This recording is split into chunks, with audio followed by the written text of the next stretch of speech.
See if there's anything special on the actual board.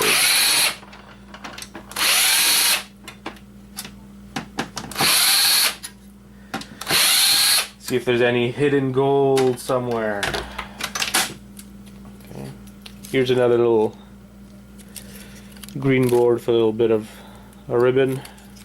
It's for the controllers. I'll check online to see if this might be sellable, but I'm not sure if I want to sell it, just because I wasn't able to test this thing.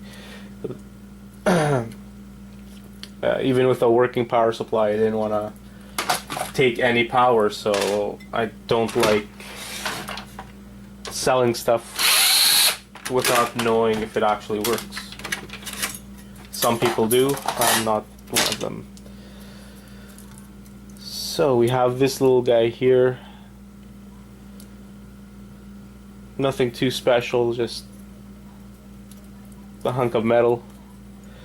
The pins are not gold, so nothing too special here.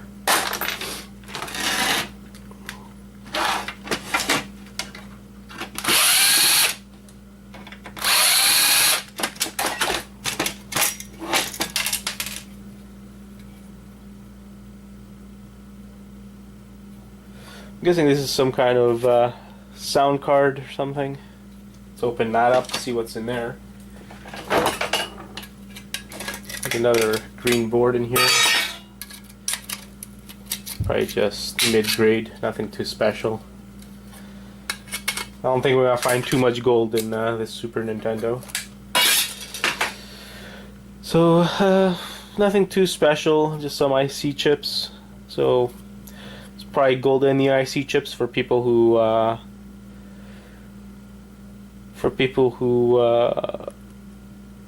remove these and burn them up to remove the gold. This is for you guys. Nothing else really there.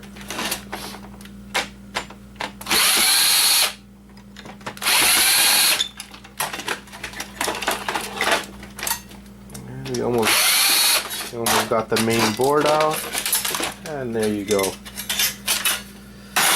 So now let's see what this board looks like. Let's see.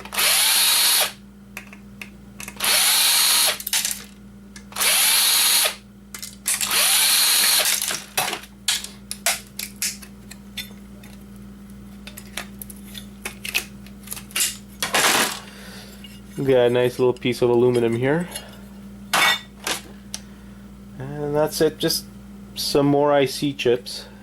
The only gold I see is in the connector here. Probably some gold in here in the output.